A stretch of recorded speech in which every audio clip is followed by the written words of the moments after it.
What's up? Welcome to a new episode of Movie Schmovie. This is episode number 317. My name is Steve. I'm one of the co-hosts. I'm here as always with Ron and John. Yes, you both are who you say you are. I'm seeing it with my eyes. It's accurate. I want to say that this is one of the first times that Ronald did not say I'm Ron, which always makes it like the sentence you're trying to create, Steve, is like I'm Steve and I'm here with Ron and John. But then when Ronald says I'm Ron, then I kind of have to say and I'm John, and then that makes it so that like I'm Steve and I'm here with I'm Ron and I'm John. So it makes us seem a little. But what if your name was just I'm Ron? Ron. I'm John. As I'm saying it, both of those have a ring to it. I'm John. I'm Ron. I'm Steve. Somehow doesn't hit the same. Doesn't roll as well. Yeah. It's okay. Yes. It's okay. But yes, as we always comment, we're getting really good at this part where we say our names at the beginning of the show. This is that's A+. Yeah, I mean, for all of the time we've spent on this earth and the different situations where we had to say our names, this is definitely the thing that's really kind of like, whoa, like we really got it good with the podcast where we can all say our names pretty well. We were going through all these situations saying our names and no one was documenting it, and now there's like hours and hours of documentation that we can do it. We can do it, folks. It's the true purpose of the podcast, just so that we can each get well. It's get really, really good at saying our names in some sort of sequence. But yeah, so welcome to Movie Schmovie 317. If you're listening on your favorite podcast platform, thank you so much. If you're watching us on this video portion that we do on YouTube, that's awesome as well. But if you want to jump ship and go to either one, movieschmovie.com, you can see all of our podcast options for the audio piece, and jump over to youtube.com/movie schmovie channel if you want to see what this looks like week to week with our same backgrounds and our homes and all that is to offer from the visual elements of Movie Schmovie. You can get that on YouTube. We should Ronald, you're chopping. What are you going to say? We should put little Easter eggs. We should put little Easter eggs in the video for the audio and the audio for the video. You know what I mean? We should send people in either way. Like we should only in the video will you see the shirt we're referring to, and only in the audio will you hear the secret message for our fans. This is the thing I was thinking of. So we now have an intro and outro, right? The intro and outro have our theme song in it. In the comments of the video, or you can email it to us, movieschmovie@gmail.com. Tell us the movie where the theme song comes from that's in our intro. That'd be pretty cool. Because and if you get it right, Ronald is offering a free month of rent from his brand new house. Yeah, he has some extra space, and whoever gets it right first can live there for a month for free. Right, Ronald? Yeah, this is I'm gonna sweeten that deal, pun intended. Instead of a month at Ronald's house, you get to join us for this mythical ice cream that we said we were gonna have when we won that bet about how many people were gonna die in Endgame or Infinity War or something we had going on. But anyway, Ronald lost. He owes Steve and I a scoop. How about you better than a month at Ronald's house is sitting down with the three of us and eating ice cream. Since we've talked about that, 3 locations have opened up of that place. 3 locations. One that opened up right when I left where I lived. Yeah. It pissed me off so bad because I saw it was being built, and anyway, it's neither here nor there. That's funny. It'll eventually happen, hopefully. Yeah, man. We'll make it happen. One day. Mm-hmm. But today we have gotten together to talk about a couple things. Mainly, we're going to go over. We were fortunate enough yet again to get access to a virtual arm of a pretty fantastic film festival by that name precisely. And we were able to check out a lot of titles from this year's Fantastic Fest. And we're going to go through some of those things, talk about these movies, what we thought of them, maybe where you can check some of them out. And we're going to talk a little news at the top, and then at the back end of the show, kind of jump into some other things that we've seen. The also rans, hey, check it out. We saw this here and that there. So we'll close the show out with that kind of thing. I guess it's like this recurring thing, like these news items that we always talk about. It's just like there's an eye just kind of watching the box office week to week. And, it was a pretty special week just to talk about it because, for all of the moving around that Sony did with Venom, Let There Be Carnage, it seemed like someone made maybe the best decision of the last 18 months because it had the biggest opening of the whole pandemic era of box office, besting Black Widow and Shang-Chi. But mainly just to kind of discuss, like, it even opened on just a standard 3-day weekend, and had like an over $90 million opening. And then the day we were recording this, it was announced that, it kind of got to $100 million in 5 days, the same time it took Shang-Chi, which is just exciting, for that franchise, for Sony, and then just for like what's to come here in the fall here, with Bond coming out and Dune coming out and Matrix, just some big blockbuster movies that are still coming, Eternals, throughout the rest of the year, that maybe there were some questions around. And I think there still remains questions around some of the titles that I just said. Maybe Spider-Man is the only surefire thing that we see in the next couple of months. But all in all, I mean, I personally was shocked at that number when that Venom number came out. I thought it would do well, but the best opening of this era that we've kind of just gone through and are still in. What do you guys think? I don't think any of us saw this film yet, but what do you guys think of it? You did? Okay. Yeah. Of the performance and, I guess what it means for maybe what people are thinking and feeling about going back to the movies here in the fall. Ronald? Yeah. So, I mean, this is proof that there's space for this. And I don't want to say back because I think we haven't had $1 billion movie again, right? There's going to be a while before that happens. But man, the idea that that's an option. Well, two things. The idea that that's an option in a couple of months, you can still see it at home. It's really promising. Like let's talk about Free Guy for a second, which has legs beyond legs. It's on PVOD right now and it's still doing pretty well in the theater, which is proof that maybe the model should be maybe fast PVOD, let it ride out in the theater for maybe a month or two, see how it does, rather than the day and date thing. I mean, let's be honest, like it's killing some movies.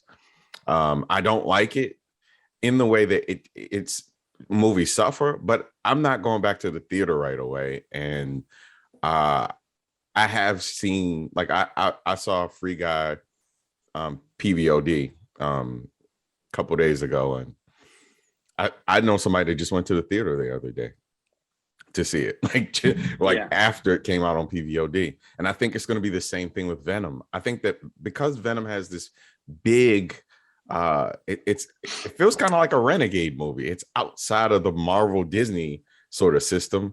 In association with Marvel. That's what I say. I just love that it's like being so careful to say, like, it's almost like they should have a logo that says "not the MCU," because it's like the way it's worded. But the opening logo is kind of like the old Marvel logo that I think they used to get in front of like various movies. That, I mean, maybe I'm wrong to think that was in front of a lot of different properties, but like that kind of old school animated one with like comic book pages flipping. Yeah, and I kind of miss that. I kind of like that one a little bit better than the current version with all the heroes in it. But anyway, no, it's funny how much this is Marvel but not Marvel. And then it's also branded in such a way, though, if you weren't really in the know or looking at that stuff, you might think this is just the latest Marvel movie, but not because of the movie itself, really, just because of the fact that it says Marvel at the beginning and the fact that there is a little bit, there are little tie-ins, little nods.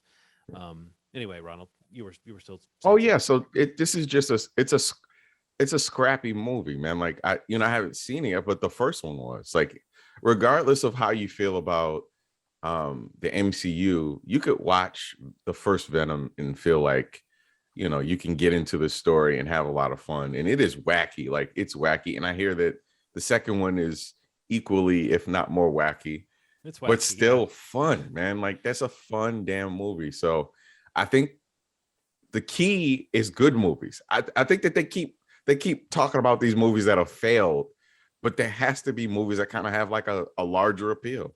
It's not just about it falling right in during COVID. It's about it falling during COVID and also being good. So I don't know.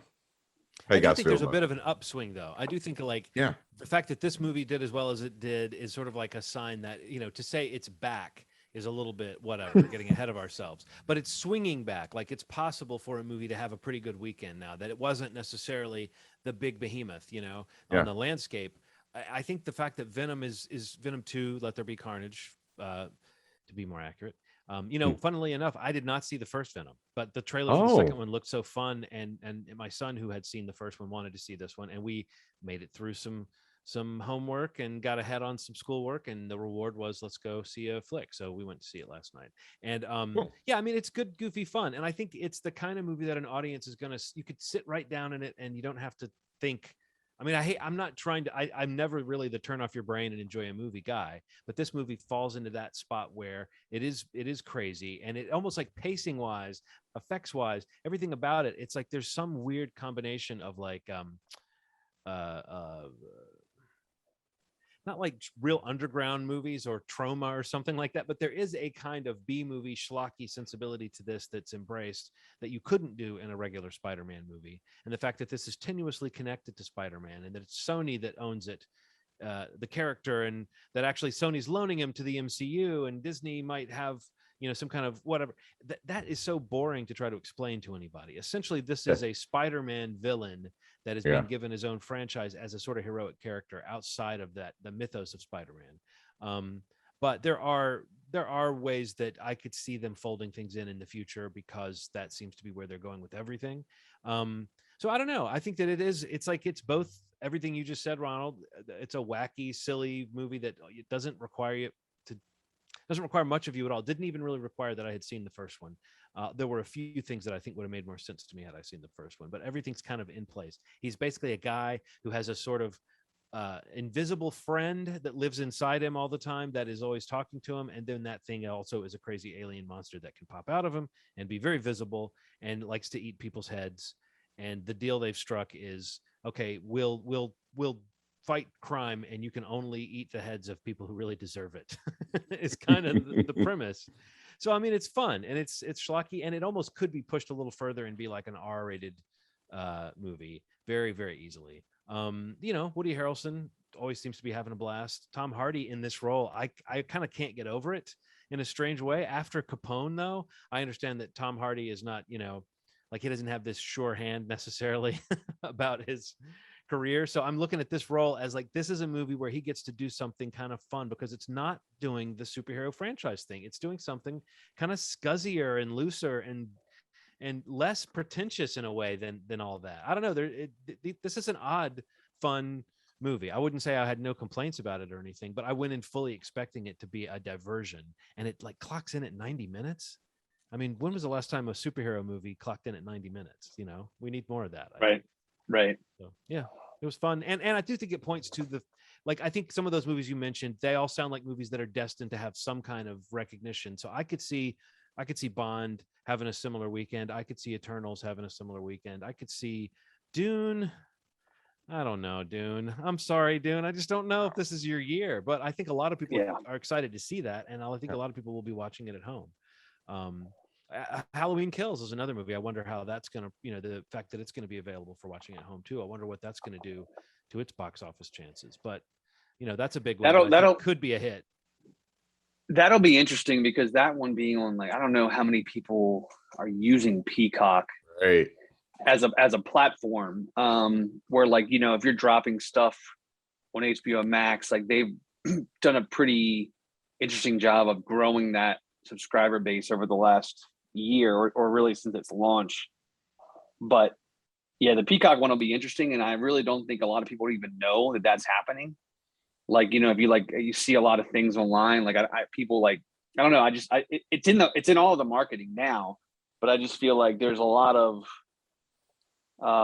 it'll be interesting to see. Like, it could be the one that I don't know that it is going to be hurt as much by the Peacock of it all, but I could be totally wrong. But in general, though, I think that the idea of, Venom overperforming, and, even internationally, where like Bond and Dune have already opened, they're, especially Bond, performing on par with or better in some cases to the prior pieces of the franchise. Like higher than Skyfall, or higher than, what was it? Higher than Spectre, but lower than Skyfall. You know, it's like registering internationally on par with the franchise, which will make it really interesting to see how it does here. Dune, you know, I think it's already crossed 100 million internationally, so like that's a good start for it, and it's got a lot of markets to still come. So, you know, it's reassuring, I guess, but it's also possibly just kind of showing how divisive it can be in terms of like these kinds of movies that do really well.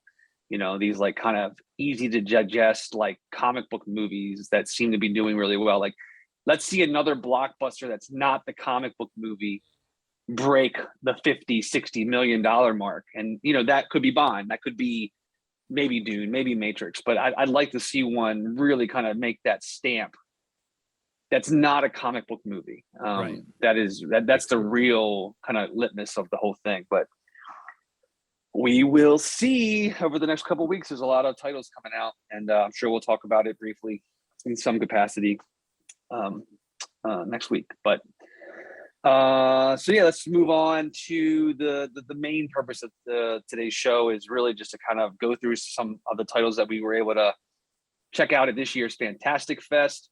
Another festival that was kind enough to give us access to, you know, at least a portion of its programming, just like Sundance, South by did. And, you know, I think that the success of this kind of portion of a festival has been really positive and encouraging. And, you know, I think it's allowed these festivals to really try to include people that would really never be able to participate.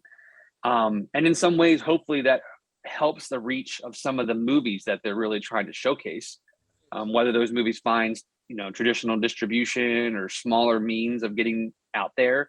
But I know personally, like, you know, probably half of what I watched at Fantastic Fest, I don't know that I'd ever if I would ever see these titles ever anywhere, you know, like beyond at programming at a festival like this.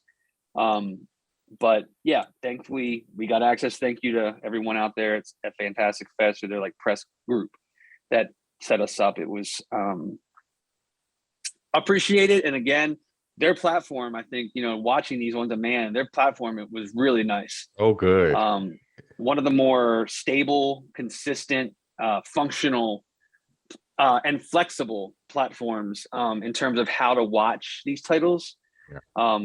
Of some of the ones that we've been able to watch this way. So kudos to their to their app developers or whoever's doing that, because that was a really easy to watch these movies. But I mean, where do we want to start? You want to, Ronald, why don't you talk about a couple? I mean, you probably watched more than any of us, but yeah, just I guess just in the interest of not boring your brains out, I'm just gonna name some of the standout ones. Just name them all, and then we'll get into some of them. We'll all name the movies we saw. I think a lot of times the lists, maybe people would love a list out of us that doesn't have all of our diversions. So yeah. So how many did you see? I was curious about that. You said you honestly, were gonna see 10. Honestly, not 1, 2, 3. Yeah, I saw about 10. Okay, wow. It wasn't even like consciously. I saw 10. Wowzer. Yeah, I saw 10 movies. Which was we have them for a couple more days, so I'm actually going to use your comments to recommend to me, because I'll have more time in the next few days to watch movies than I have recently. I've watched a lot of other things, but not as much as Fantastic Fest. So let me start. Name above title, a short that I watched about. Oh God, it's so hard to describe. It's essentially a serial killer who, upon seeing a woman fall from a building, gives her a kiss on the lips and gets kind of famous off of it. But people aren't very conscious that he's a serial killer at first. Like it very much is like this like warm thing that this man has done to kind of comfort this woman as she falls to her death. She falls and is essentially bleeding to death, and he gives her this romantic kiss, and it follows the events leading to that and the subsequent reaction of the public once he does it. He becomes this darling, like this so he doesn't become weird creeper who kissed no. Okay. If you see what happens, she just kind of falls, he sees her, he comes up to her, and then he gives her a kiss, in front of everyone, like in front of people that are kind of like watching this lady. And it's very clear that when she hits the ground that she's not going to live, you know. So it's interesting. Right. It's a short. It's about half an hour long. Very worth checking out. Let the Wrong One In. It's in, I believe it's an Irish film. It's a vampire movie about a gentleman whose brother gets kicked out of the house, is a drug addict, and becomes a vampire. And it's like this duality of like a commentary about drug addiction, and it flips some like tropes about vampire movies on its head. Think like, you know, Shaun of the Dead. Think that kind of feel to a movie. It's silly. And okay, so one thing I will say about some of these movies is like, of all the festivals we've covered, this one feels the most like a bunch of movies could have gotten one more edit. And I think that has to maybe do with COVID and everything, and how hard it was to kind of make things post-production and stuff like that, and just filming things in general. So I'll say that. I'll give you that warning. Some of these feel a little like one more edit. The Found Footage Phenomenon, which was a documentary about found footage movies, trash. It was absolute trash. It was just so long. It was really not it was good. long, and it did not go like, I was watching it, and within 10 minutes I was like, I don't think I'm interested enough in this topic, or I don't have enough questions about this to sustain a documentary. And there were no secrets unearthed. There was no like particular angle they had to the way it was put together.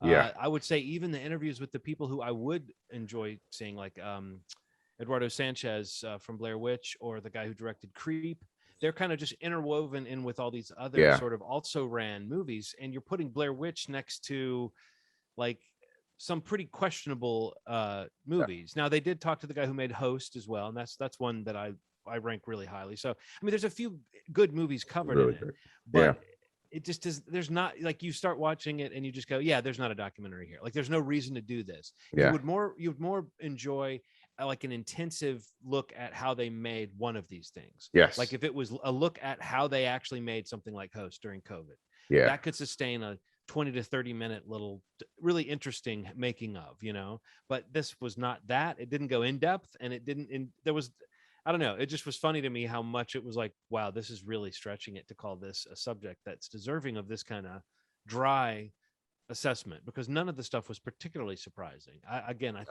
think hearing how they made something that you saw, like Blair Witch Project, hearing how they made the specific decisions that they made that made the movie would have been cool. You don't get that. So, No. It's not a phenomenon. No. King Car, which is a Brazilian movie about a man that's obsessed with cars. I'll just put it there. It's artsy. It takes some choices. It's your choice. If he fucks some cars. Like this guy's really obsessed with cars. That was me guessing. No, it's a weird movie, man. It's a very strange movie. I then saw Cannon Arm and the Arcade Quest documentary that takes place in Denmark about a guy that's obsessed with an arcade, beating the score of an arcade. I thought that was pretty good. I don't know if I'd ever see it again, but it was interesting documentary. UK movie called Barbarians about this, like, it's a weird commentary on like alpha male sort of culture that's being pushed. I don't know if you've seen in the past like year or two this like increase of alpha influencers that are basically like, why are you in the place that you're in? You should be talking to people differently. Don't let anybody step on you. You should be making $1 million. Don't let women talk to you a certain way. Those guys. It's basically a commentary about that kind of person. This man makes this sort of living quarters for alpha males, and a friend of the alpha male kind of moves in, and a sequence of events happens where the land that they built this alpha male sort of land on has been taken from somebody, and somebody wants it back. I'll put it like that. Solid. I think it's worth checking out. I feel it takes some dark turns that I'm just a really big fan of. Just bring me knives, bring me stabbings. I'm always about that. And So there's someone inside your house, the Netflix film that came out, based on the novel series. There's someone inside your house. Meh. Yeah. Meh. Yeah. Meh. Yeah. Meh. Okay. And then two movies that I absolutely want everybody to see right now. One, Beyond the Infinite 2 Minutes. It's about a Japanese cafe where a guy comes into his own cafe and sees that a monitor that he's looking at is 2 minutes ahead of where he is currently, and he's looking at himself in the monitor. So he basically figures out that this monitor is 2 minutes ahead, and there is a level of time travel in it. That is the coolest use of time travel that I've ever seen in my life. They figure out a way based on this monitor to time travel, and that's all I'll say. It's unreal, and it's simple. It's simple within the world. Like there aren't any special effects. It just really well edited, really well written script. Beyond the Infinite 2 Minutes. I don't know where it's going to be, but it's going to get picked up somewhere. If somebody like Netflix picks it up and they have some dubbing, because I know that sometimes people are a little weird about subs, this is going to be it. And the next one, the final one, which is actually going to Netflix, I think the 16th of this month, a film called The Trip, which stars, what's her name? Noomi Is it Noomi Rapace? Noomi Rapace. Yep. Yeah. It is a movie about a man that wants to kill his wife. He decides when they go on this honeymoon sort of thing. Well, not a honeymoon, just kind of like an outing to a cabin where he grew up, that he's going to kill his wife. And that decision branches off into a whole bunch of chaos. But it is really well written. It's fast paced. It's fun. It is like a B movie in terms of the violence. Like, it gets bloody. It gets bloody. And it is so fucking fun. Aaron and I watched it and we were screaming the whole time. Like, it's one of those two of the screams. Those are the movies I've seen. The Trip, Infinite 2 Minutes. Please see those two movies. Everything else, yeah. Infinite 2 Minutes, the way you describe it, I know it's totally different tonally, but it's interesting the way you describe it could be the way you describe Primer too, in a way, which is to say that like it's totally no budget or no effects, but like it gets into this genre that normally you have to use a lot of effects to get into. Yes. Now, I watched just a little bit of Infinite 2 Minutes, and that's one that I definitely want to finish. Yeah. And you're right, it's super inventive. Once it clicks in with like how they're developing that, it's like you just kind of wish all sci-fi movies or genre movies or thrillers had a hook that, you know what I mean, had something clever like that to work with, because that is Time Machine is like such a tired concept. Like, it is when someone has a fresh idea on it, make the story good and everything else will follow. Like, everything else about this is good. Like, once you figure out, you're right, the concept, and you figure out how that's established, how you can go from here to 2 minutes ahead without going 2 minutes ahead, it gets so fucking freaky. Like, it's really cool, man. So worth cool. checking out. What about you guys? Would you get a chance to see? Steve, did you watch a bunch or just a few? I ended up watching 7. Okay. So wow. Let's hear your list. So I came in hot at the tail end of this to try to catch up here. Yeah. So not to rehash it, like, there were definitely some crossover. I too saw the found footage phenomenon. Yeah, I mean, like, it's not anything special. I personally, though, like listening to the different filmmakers, like their takes on, the different kinds of found footage and like kind of where they saw their place in it. Yeah. Because it's kind of interesting because like they kind of talk against one another at some points in the doc. And so for that, just like a talking head, like, it would be more interesting to hear more about the making of some of them.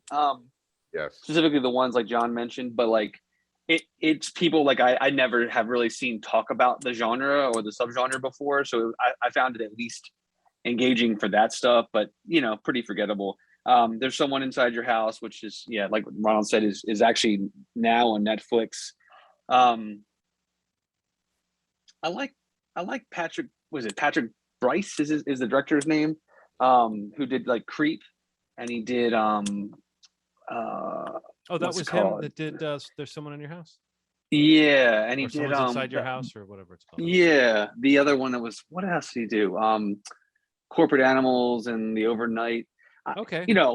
Like I like him. He's kind of versatile, like does a bunch of kind of different, like kind of dark stuff. And like this definitely felt more like a, kind of like a standard, slasher flick. With a little bit of like a 90s tilt to it, at least in terms of what it felt like, in terms of the pacing and the story. Yeah, I agree. But it, entertaining a little. I mean, but again, not something that really kind of stood out to me. Cannon Arm and the Arcade Quest. It's like a film, takes place in Denmark, documentary.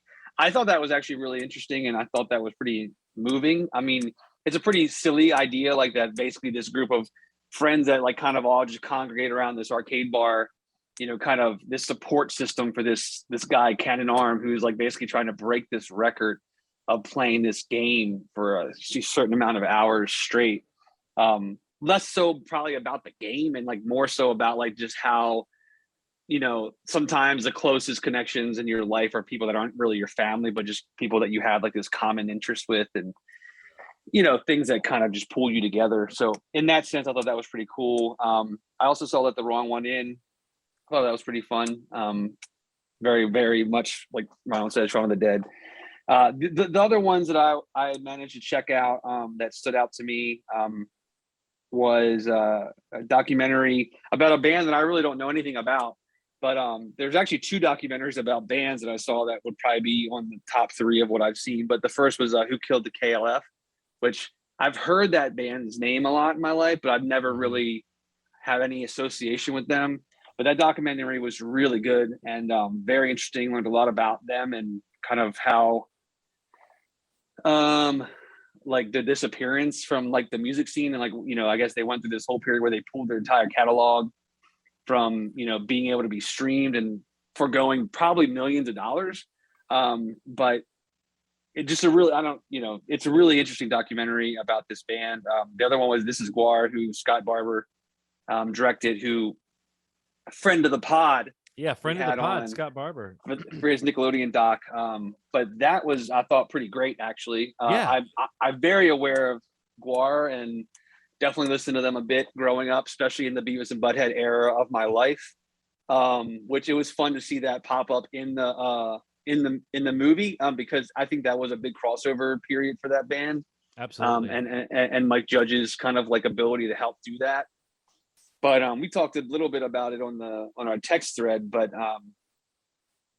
I just found that movie that documentary like so engaging and like emotional. Like for, I didn't really have any real connection to this band, but I definitely knew some of their music and a lot of the character that was around them.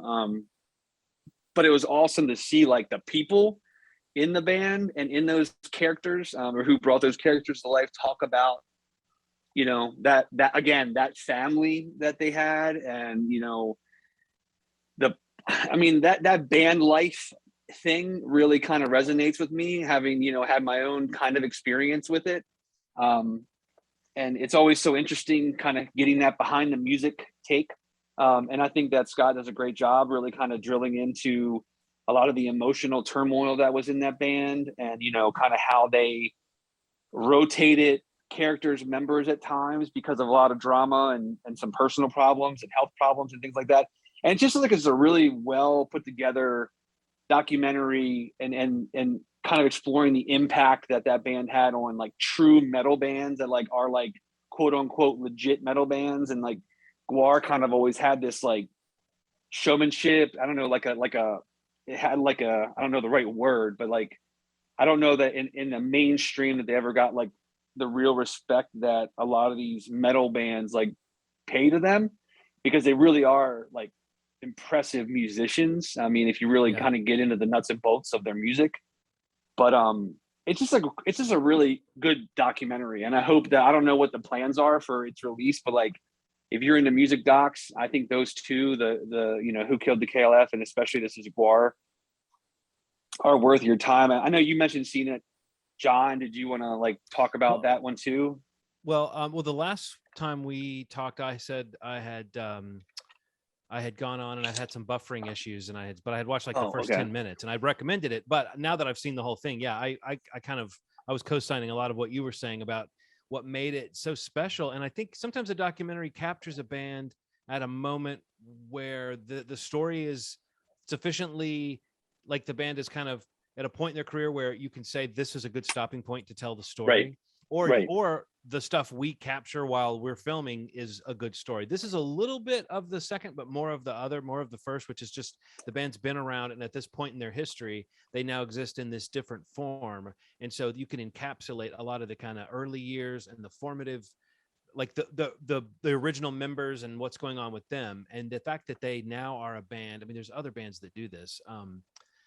Man or Astro Man has like a couple of different versions that tour around. Bands that just have like, there's a road show aspect to what they do that they can sustain, almost like almost like it's Hamilton or something like that, where it's like you can be part of the touring company of GWAR, and you're going around. And I think this movie, as you said, it gets into, like, you spend as much time with some of the kind of effects people. There's one guy in particular who's probably one of the more compelling characters, who's never a member of the band, but is like originally starts out as an art slave and ends up being a guy who is one of the big through lines, it seems like, from the early days to now for this band, and who cares about it. And I think if you do have good musicianship on stage, and then next to it there's like people being fed into a meat grinder or whatever, people are going to remember the meat grinder more than they do the music. But I do love how, like, the creative choices of this band are not like, they're not treated as an afterthought as you would think they could be. And it's a compelling story. So I think that if you're a fan of docs, if you're a fan of music docs, if you're a fan of GWAR, if you're a fan of Scott's other documentary, the Orange Years, I mean, I think that he clearly is a guy who can pinpoint like a cultural thing, a cultural moment that's got some juice in it. And whereas I think the Orange Years is a great fun doc because of that kind of member berries effect of, like, you're kind of listing all these things and talking about them a little bit. The structure of that is similar to what you would do with a band, which is like, you're going through the years, and eventually you're like, well, we're going from the 7th album to the 8th album. How do you keep your documentary from feeling repetitive? Well, the Orange Years did it by virtue of just having great talking heads that you wanted to see, and having this overarching narrative about how Nickelodeon was founded. This has those characters. It has the members of the band. And even as someone who knew a little bit about this band, I didn't quite understand the passion and the sort of serious mindedness that went into the way some of this was done, and the headbutting and infighting. It's heartbreaking to see. There's one particular clip late in the movie that's just bone chilling in terms of how cold-hearted one of the members of the band seems towards a fallen bandmate. But it's presented like it's right there in the doc. And I have to think when Scott was getting some of this, he had to know, like, oh, this is like a real story. These people are really giving me good interviews, and I'm getting candid shit. I'm not getting like electronic press kit stuff, which you could easily do a really entertaining electronic press kit about GWAR, and it would be a fine documentary. But I think this, I would bet that even people associated with the band probably feel good that they got a real movie. You don't always get a real movie when someone does a thing on a band like that, because sometimes it's a puff piece. So Scott, if you're listening, come on the show. We'd love to talk to you about how you put this one together. I really want to talk about what it was like hanging out with Weird Al Yankovic. He's right there.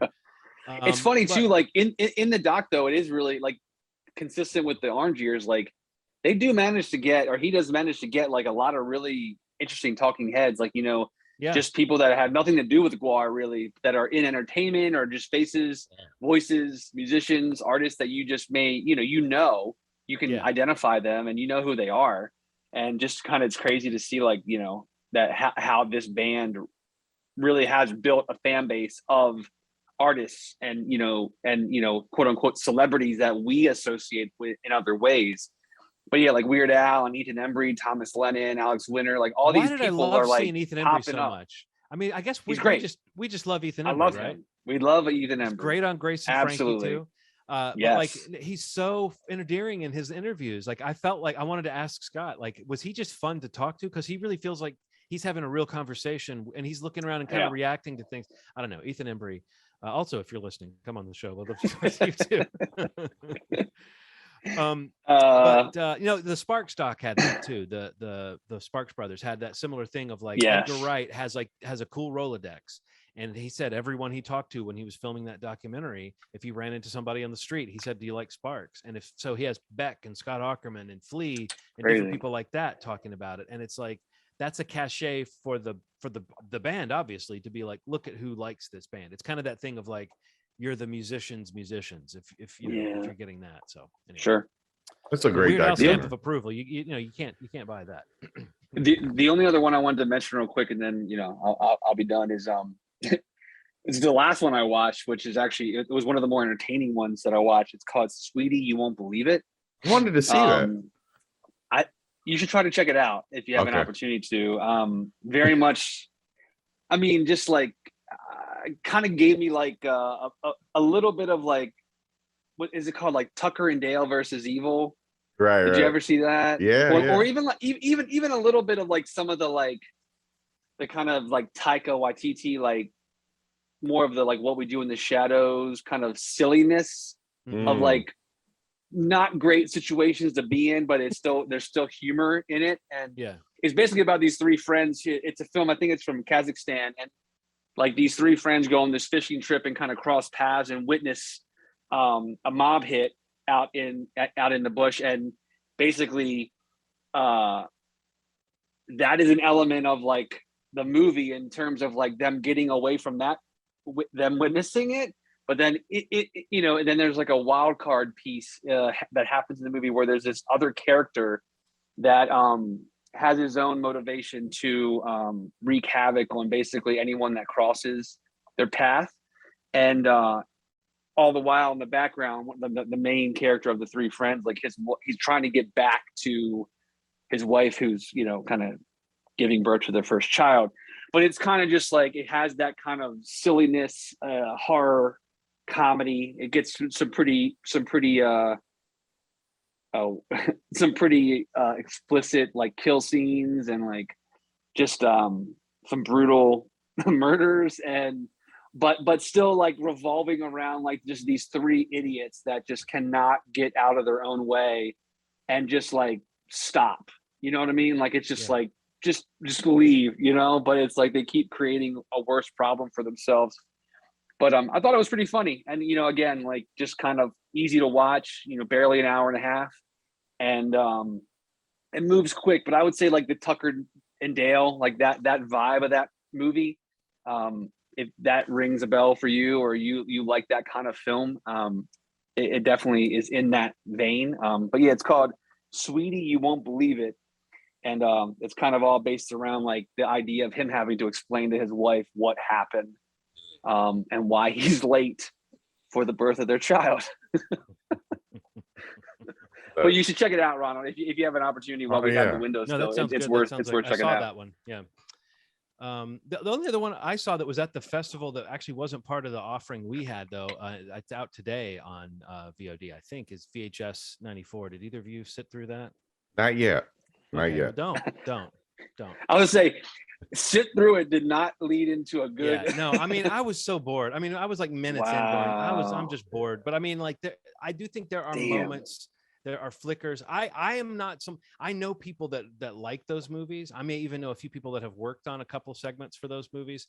I don't think that's my jam. I don't think short form found footage horror is my jam. I just can't get down with it. Like I was thinking with all of these, like maybe if this were stretched out and was more of a story and had a little bit more worked out, it just feels chaotic. It just feels like, I don't know. It just feels like it's going to be nails on a chalkboard for me stylistically, because the idea behind it is to be VHS and to be found footage, and it's scrappy, and it's every now and then something really gory or really surprising, or there will be a plot turn or something that's just like, there's one in particular that in this that feels like at least it's doing something kind of crazy and different, but even then I just don't have any fun watching it for some reason. I don't know. Like, I mean, maybe you guys can report back, but I was watching it going, oh yeah, I started off going, I don't remember why I didn't like the other VHS movies so much. Like, why was I so down on them? And then I put this in, and within minutes I was like, this, I just don't like that. It's just not for me. So yeah, maybe you'll have a different experience with it, but I found it kind of dreary and like chaotic and just sort of ugly, like overall kind of ugly, and then also cheap, if I can use that word. But I'm such a fan of like do-it-yourself genre stuff that I that's why I'm really saying this is probably not for me. If you like the other VHSs, then VHS 94 is right in line. And if you're a friend of the show or a friend of the show who worked on this, then honestly, getting something made, go champ. That's yeah. I definitely want to watch it. I'm kind of in the middle, slightly positive on those movies in general. Maybe you'll love it. Maybe I'm just missing something about it. I do know, like, every time I've seen them, and I think we've seen one of them together at one of the festivals here in Maryland. Didn't we see VHS the second one at one of the festivals? We maybe did. At Maryland Film Festival. Like we saw the first one. Yeah. First one. And I just know, like, as I've watched these with friends and even Aaron, and like like everyone's dropped off wanting to see these. And yeah, I'm just still curious because I kind of like the idea. Again, going back, like I kind of like the found footage stuff, if it's done well, and I the idea of like seeing an opportunity for like 4 or 5 interesting up and coming and or established like horror filmmakers like in on one thing is a cool idea. I don't think the execution's always there, and most of the cases, like for the prior entries, like I've liked a couple of the entries more than anything, in the movies. But I just think that, I don't think any of them really have been flat out very good or great. But some of the entries I've really liked. I probably have liked across the 3 or 4 movies now, I've probably liked a movie's worth of them. You know what I mean? So there's like 4 or 5 that I've enjoyed. So, and if you took all the best ones and put them together, I think they would leave me with just a different feeling of this kind of like, I don't know. It's like, I remember one time when I was like 11 years old and I went to a haunted house. My dad took me to a haunted house, and it was like a pretty freaky one for me at that age. I didn't like scary stuff. And it was, I remember my dad being like, this is too intense for you. We're getting you out of here. And it was just like, I remember the dark. I remember being in the dark and going through the halls and people lunging out at me, and my dad being like, we're trying to get out of here. My kid doesn't like it, trying to run past people and stuff. Right. That's what watching this movie felt like to me. What a lot of it feels like to me is just like it's when I say chaotic, I think that's what it is for me, that it just feels like, even the earlier ones, I feel like had a little bit more of a worked out aesthetic for some of the shorts and maybe some of the motivation behind why it's found footage. But I mean, again, they try. Every one of them, like you said, Steve, it does turn over in 20 minutes. You get a new experiment, and each one of them does try to have its own reason why it's filmed and all that stuff. So yeah, at least it's not super repetitive. And I want to say, like, despite not liking a found footage movie and a documentary about found footage movies, I think when done well, it's one of the most effective tools that horror. I mean, between Blair Witch and Host and Creep, those are 3 horror movies I hold in a pretty high regard. Yeah, and they all use it well. They all use the sort of, what would someone be filming? How would they film it? Why would they film it? All that stuff. So yeah, well, let's maybe move on, unless anyone has anything else to say about Fantastic Fest. Let's move on to big budget Netflix series. We teased it. We talked about the first 2 episodes in our last episode, but now that we've seen the whole season, maybe Steve and I can share a few thoughts. And Ronald, you say you've seen 1, so maybe you can express an opinion or 2 about Mike Flanagan's Midnight Mass, which is sort of the latest. It's not the 3rd season or anything, but it's his 3rd Halloween timed series for Netflix, where it's like a horror series. He did Haunting of Hill House, Haunting of Bly Manor. Obviously those were based on other people's work. I wasn't even sure until I started watching this one that this one was not a Stephen King adaptation. So I was like, this is Mike Flanagan all the way, baby, though. This is like his sort of auteur piece.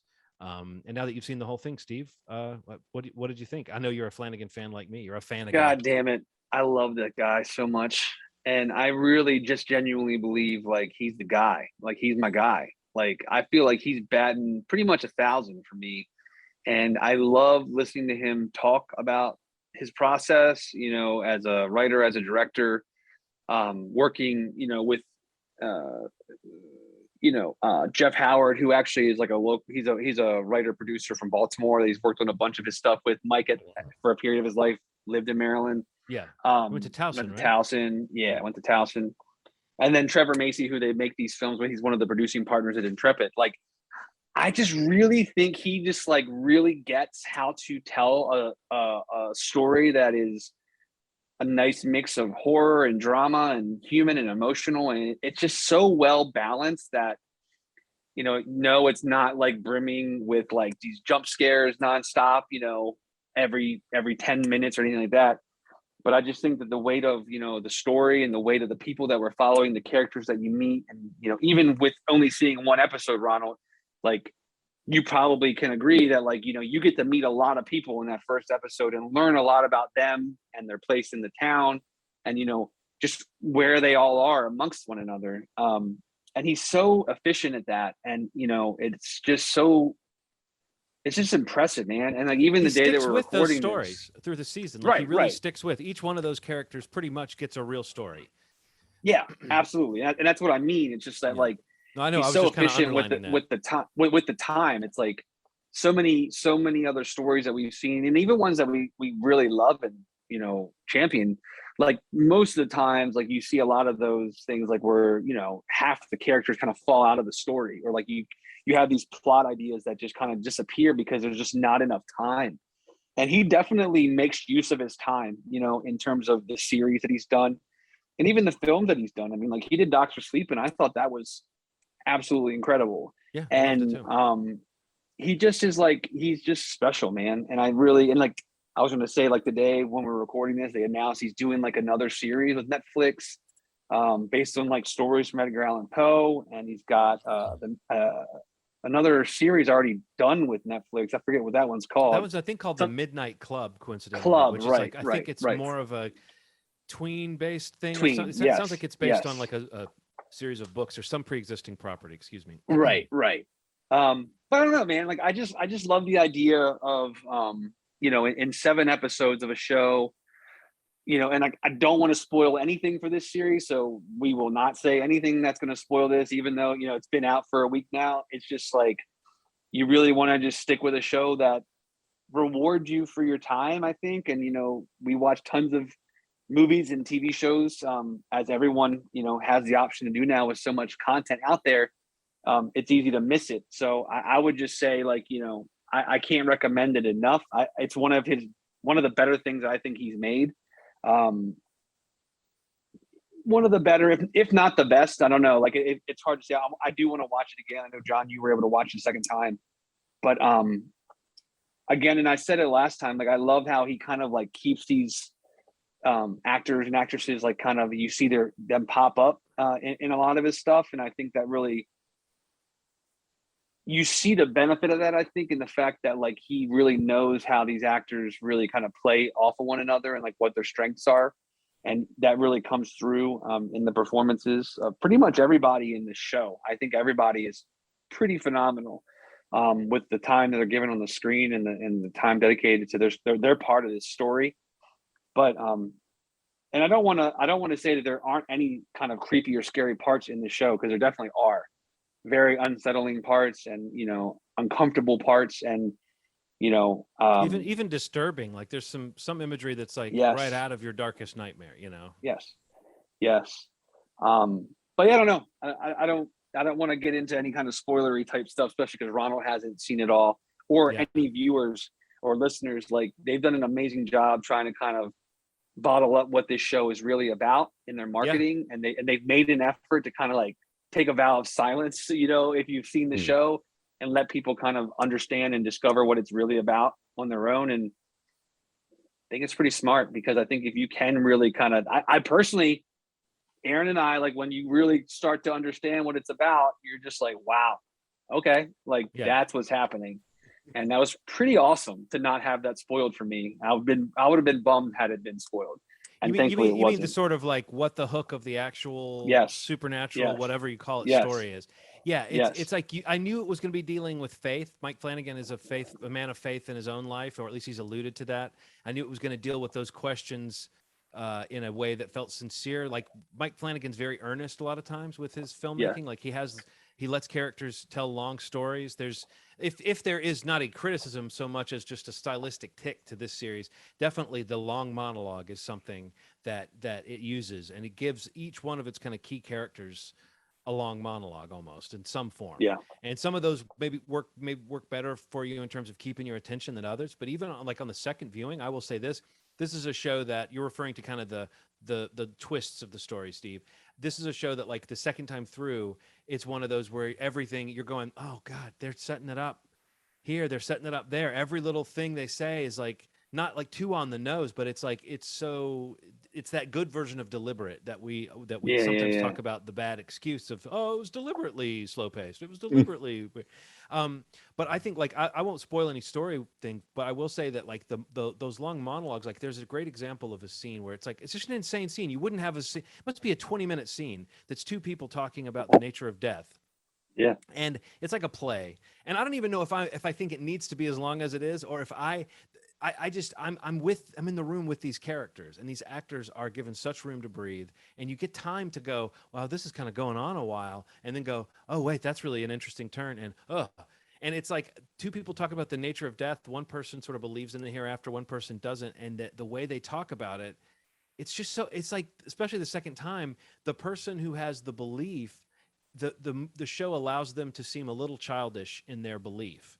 And the person who doesn't have the belief, the show allows you to notice that they seem a little bleak and a little bit nihilistic. So even in presenting, like, here's the nihilist argument or the atheist argument, and here's the person of faith, even within that, it allows you to bring your own biases to the scene and go, that person of faith is just a nincompoop. And that person who's got no faith, they're such a dark, depressed person, and they don't realize how much faith would brighten their life. I don't know. I just think that he takes characters seriously. You mentioned the recurring actors. We got to talk about some of them. Robert Longstreet is a fucking boss. He's so good.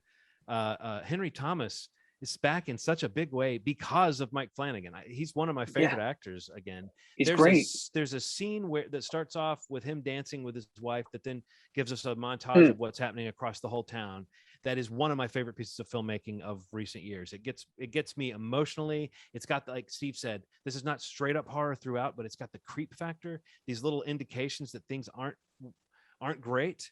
And I will say that if people watched Hill House, and part of the fun of that show was looking in the background for ghosts, and you're like, well, where's that? The show doesn't have that. This show has a different thing where once you've seen the story and you look back at it, you'll look for changes. You'll look for everything that's kind of changing over the course of the story. And it is so carefully planned out. And it is just, it's kind of ingenious. And you even mentioned, Steve, that the last time when we were just talking about the first two episodes, the structure of the show being on this isolated island, it so quickly sets up how isolated they are. It so quickly sets up how few of them there are.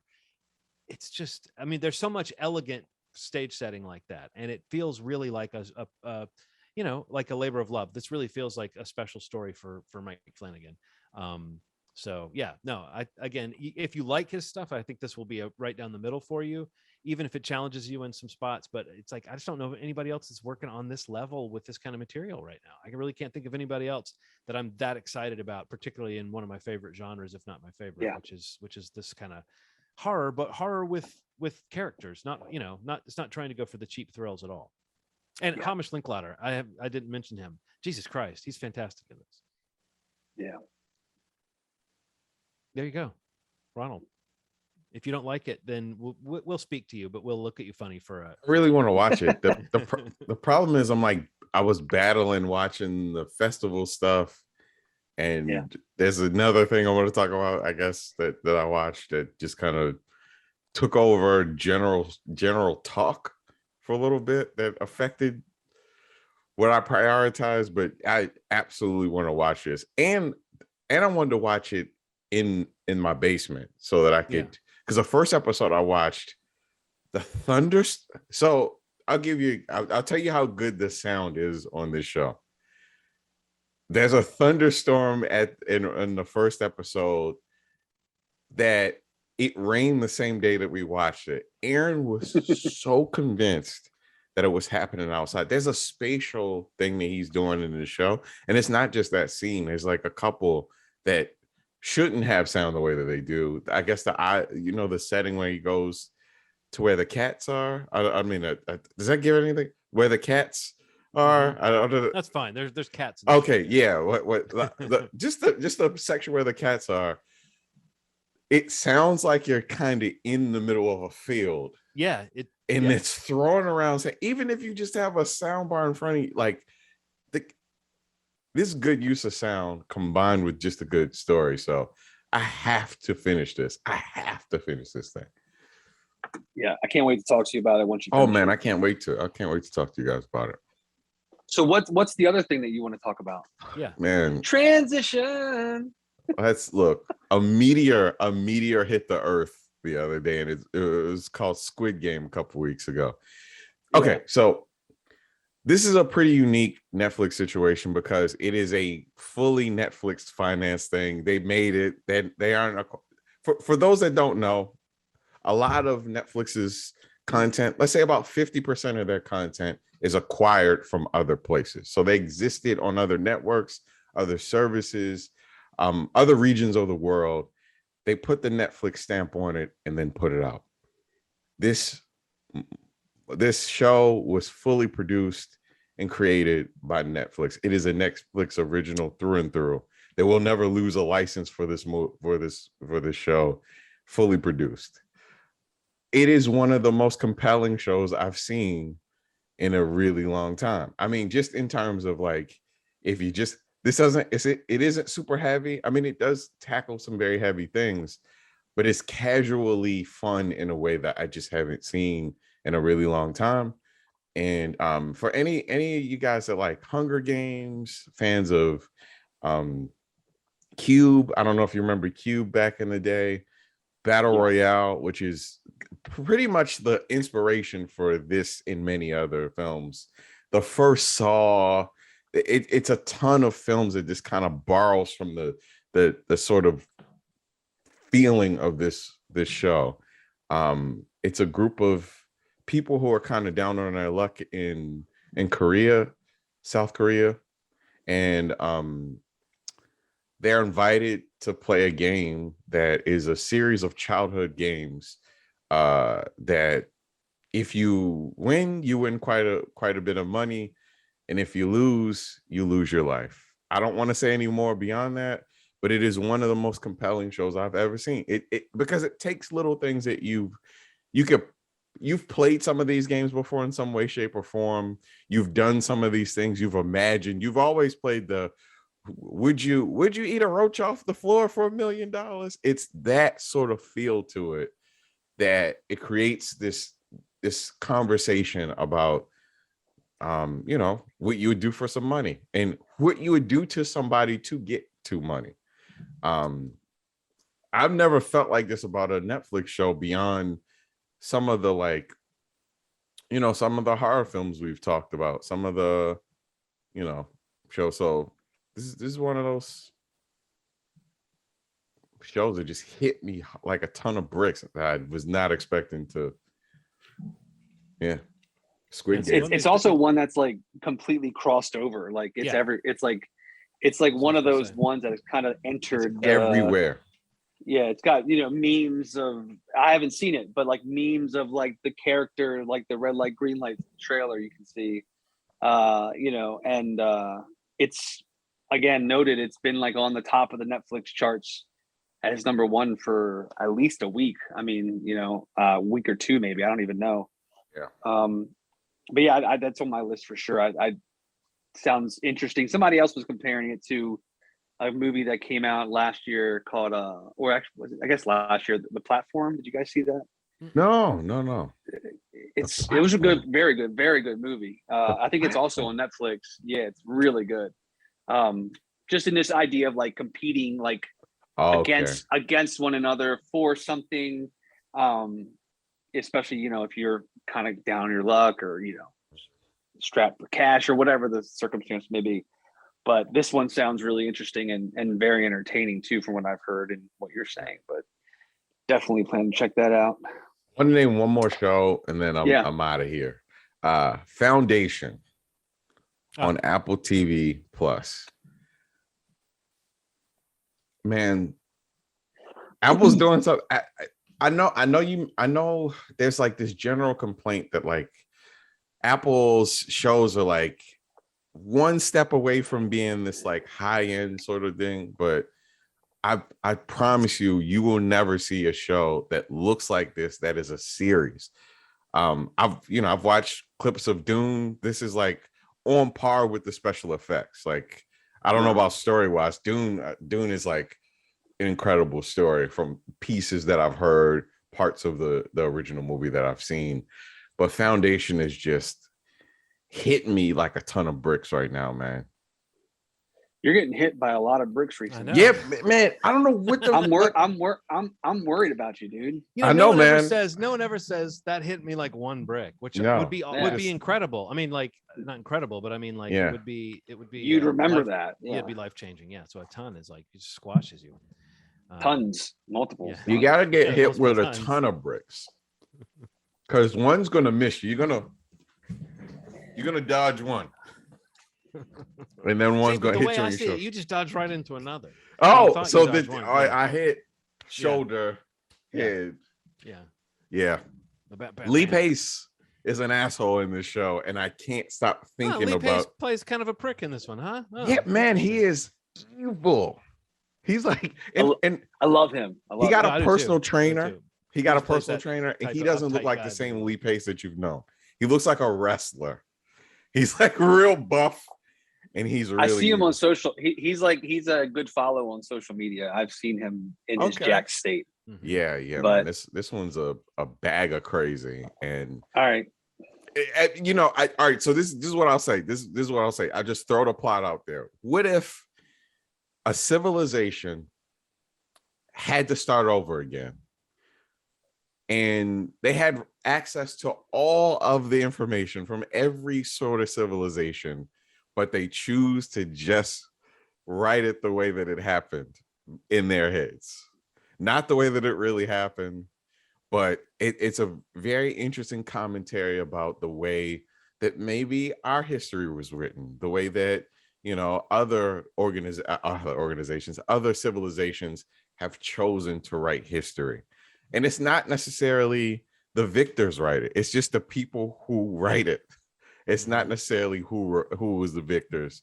It's just who beats who to whatever publication. If you create a publication and put it out, if it's in text, people believe it.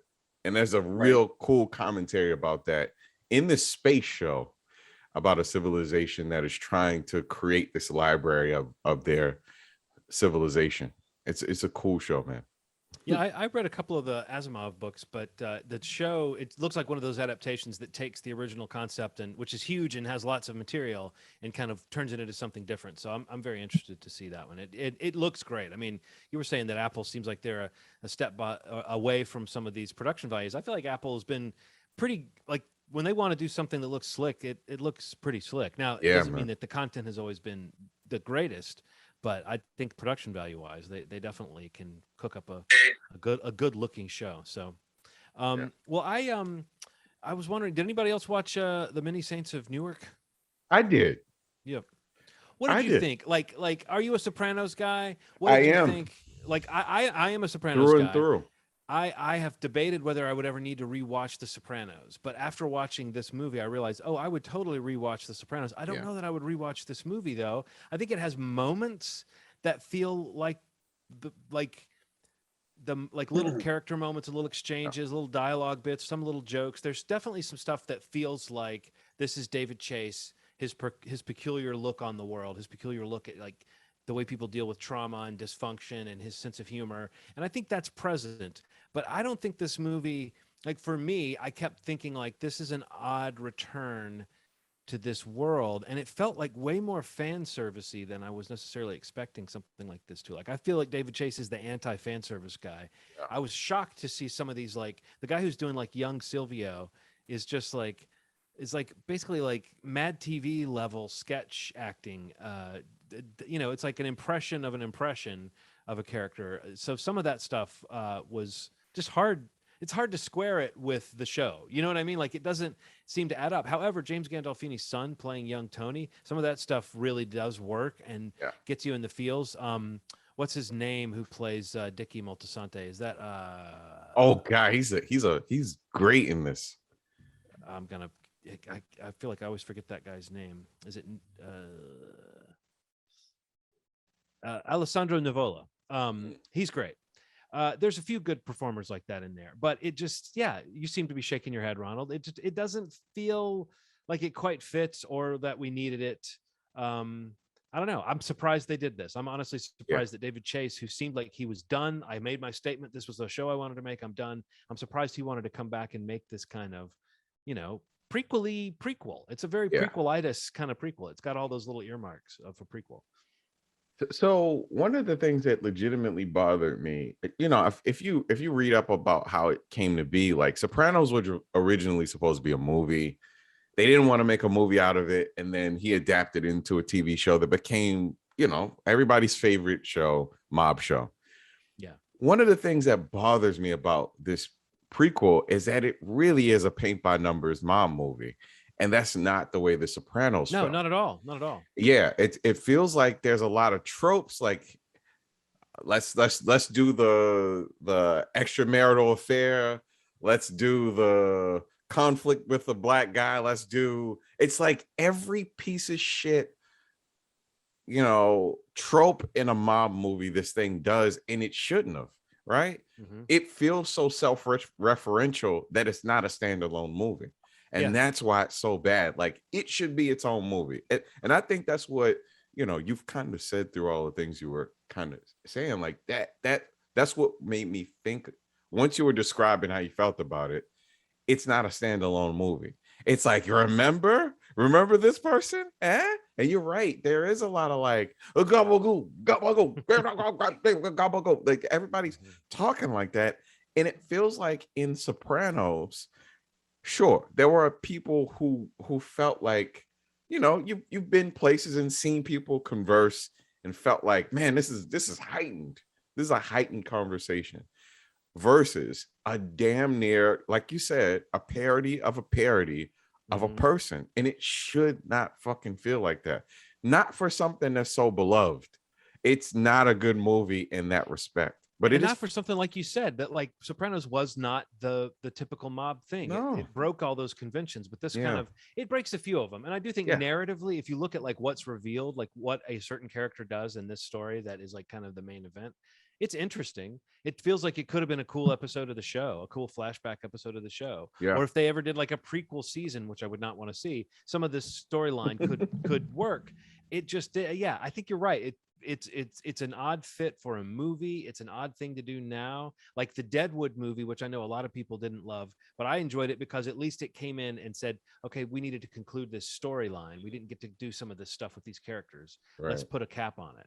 This feels a little bit more bizarre than that. I mean, obviously, James Gandolfini's dead, so the Sopranos are dead. This is a way to do it. I think it's, I know I've seen some people that just love it, and they seem like real fanboys of the Sopranos in a sense to me, that like to love this, but I totally recognize the getting back in a favorite world, hearing some favorite names. The thing is, it's not even the same actors, so it's not like you're really seeing your favorite faces anymore. It's right. It's a really weird experiment, and the wraparound idea with the narration and stuff, how that stuff works is very odd and feels almost like it's a parody, a knowing nod to self-parody or something, though. You know what I mean? Like that stuff, like the Michael Imperioli's voice narrating it is all right. Nuts. That won't spoil anything, but there's like a, hey, I'm Christopher, I'm dead, and this is all it is. Hey, guess what? My cousin kills me later on. Yeah, but let me explain what happened before that. What? Yeah. It has to be done well enough to excuse that, and it's not. So the idea that you sat at the family get together a couple seats down from someone who murders you later is pretty interesting. It is, but I don't think truly. The show really makes that as much of that as they could have. But it also feels like what you said, Ronald, that is such a throwback to the show that only if you watched the show would you get any of that stuff. So it's not a standalone. I mean, I don't think it's being presented as a standalone. This just feels to me like an odd thing, like this movie's existence, especially as a theatrical thing. It's just strange to me. Like, it's hard to picture who's going to go see this movie in the theaters. I guess somebody did. But yeah, it's an odd one. And I say that as a total Sopranos lover. Like I was totally with the show from the beginning to the end. And I wanted to love this movie, man. Yeah, I was like, it just doesn't feel like it.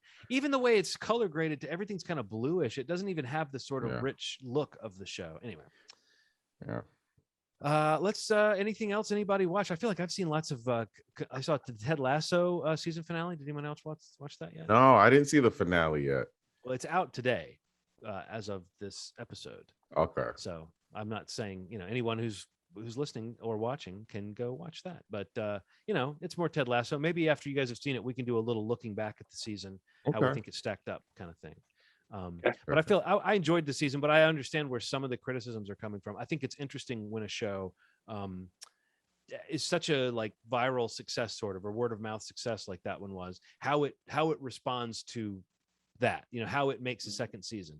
And I think Ted Lasso tried to spread out and kind of de-emphasize some of the things that people were saying about the show from the first season. And I think they did it with, mixed success, but episode to episode, my family was enjoying the shit out of that show. I think it's still one of the great show, one of the greatest little so batches of characters that I like to spend time with. So anything, Only Murders in the Building. I think those two episodes, the finale, I've finally seen it, and all I'll say is the mystery is somewhat resolved and somewhat not, and I think they got a season 2, and I'm glad they did, because that is a fun as hell show. They did. It's another one that fills me with warmth. And I love these performers that I've loved my whole life, getting a chance to do something. I think I said this before, not just something that's not embarrassing, but something that really adds to the, like, this is one of the better performances Martin Short has been allowed to give in anything. And Steve Martin, we've seen him be funny, we've seen him be schmaltzy, we've seen him be pretentious. It's great to see him doing something that puts him so squarely back in the realm of like comedy and silliness. So right. And Selena Gomez, I have nothing against her, and now I really enjoyed her in this. So now I'm like vaguely a fan of Selena Gomez. I don't know if that's right for a 48-year-old man to admit, but she's good. She's got the right tone so to go good, against these two comedy giants and bring her own like tough-minded energy to it. So it did not disappoint. With a show like that, it could really be a disappointment if it got to the end of the season and the story was a disappointment, but it stayed smart through to the end. And it's got one of the most earwormy themes of any television show right now. I'll hum the theme to Only Murders in the Building for like hours after watching it. So much like we hum the theme. It's so the whole thing reminds me of like Serial so much. Oh yeah, no, the theme, it's very much a knockoff of like the serial music, right?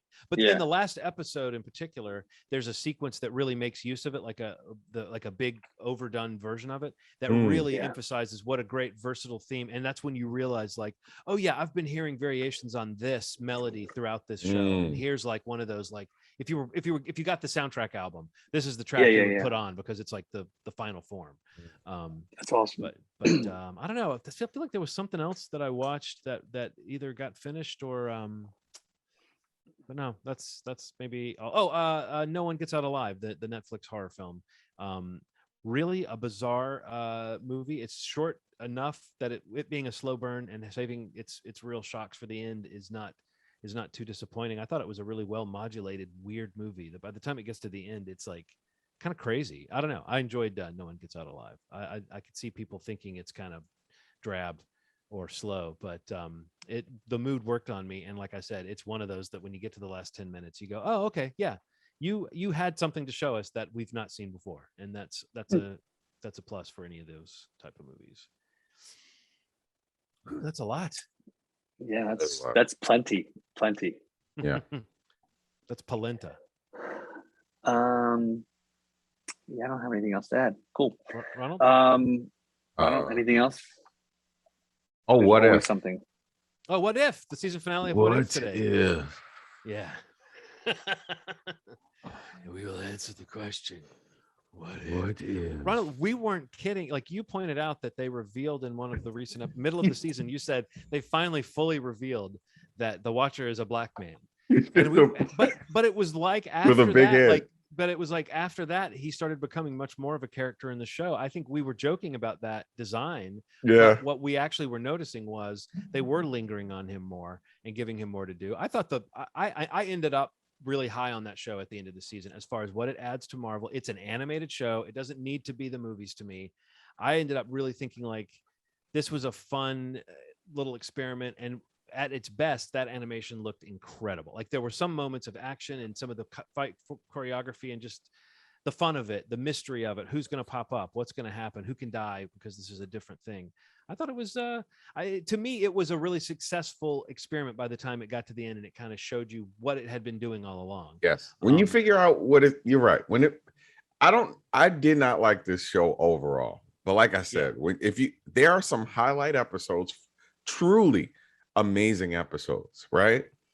And when you take all that stuff together, and like you said, when you figure out what's happening, and when that last episode, okay, you're like, all right. I mean, at least it led to something, and it had something to do. Something. Yeah, it had something you can't do in the movies. And I realized this too. Those Marvel movies, that style we talk about, where they kind of look the same. I think I just liked seeing something Marvel that I was like, oh yeah, this has its own style that's different, but it looks different. It feels like one of the first times that the quote unquote MCU has like branched out into something that isn't under that same style umbrella. Yeah. And it makes me think maybe they'll do more crazy different projects. And as they do this show, there's a second season of What If coming, and they're going to have like phase 4 movies to pull from. So I don't know. I would love that. I think it's interesting. I agree with you that maybe it didn't always come together as the most smooth and like refined viewing experience. But I was increasingly impressed at the fun they were able to have, and they were able to pinpoint a certain tone that they just can't risk doing in their movies,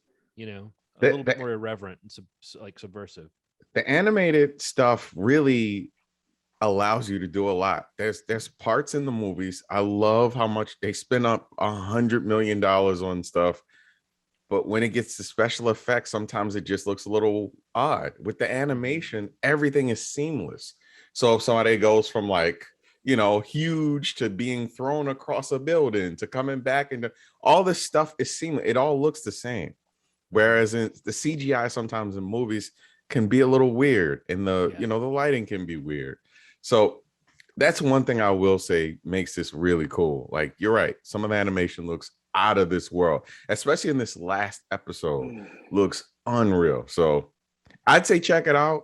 Yeah. You may not love every episode. People know it or not. Like at this point, Marvel's not like something we need to tip them off to. But I do think it's interesting what you're saying, that even if you don't like the way the show came together overall, or if, like I said, if you felt it was a little uneven, you can sort of stand back and see that they did do something. They didn't just repeat the same stuff they've been doing. So absolutely. So yeah, that's it for me. Cool. All right. That's it for us. That'll wrap up the episode. Movieshmovie.com once again is the main website. You can kind of link off of there to any of the podcast platforms that you prefer to use. All the social media sites / Movie Schmovie. And also, the YouTube is available. So youtube.com/Movie Schmovie. Like Ronald said at the beginning of the show, we've got these new intro outros on the videos that are nice and neat, and Ronald's doing a great job with those. So we thank him for that. Thank you, Ronald. Making it look as nicely as possible. So go over there and check those out. Subscribe. And just kind of watch the YouTube channel, guys. I mean, just do it. Yeah. Just listen to the pod. Watch the vids. Just do it all for us, okay? It's not a lot to ask. But yeah, anything you can do, obviously we appreciate it. Any reviews, sharing links, telling anyone about the podcast is much appreciated, and goes a long way, just kind of showing the support for the show that we've all put so much time into doing, and it's a blast that we do it every week. It's, again, we've said it many times in the last 18 months, like a big silver lining for each of us is the fact that we've been able to be so consistent with this podcast and talk so regularly about the things that we really enjoy talking about, like movies and TV shows and all that good stuff. So it's a great outlet for us, and thank you for listening and supporting the show in any way that you can. Next week, I don't know. What's next week? Next week, we're going to be talking maybe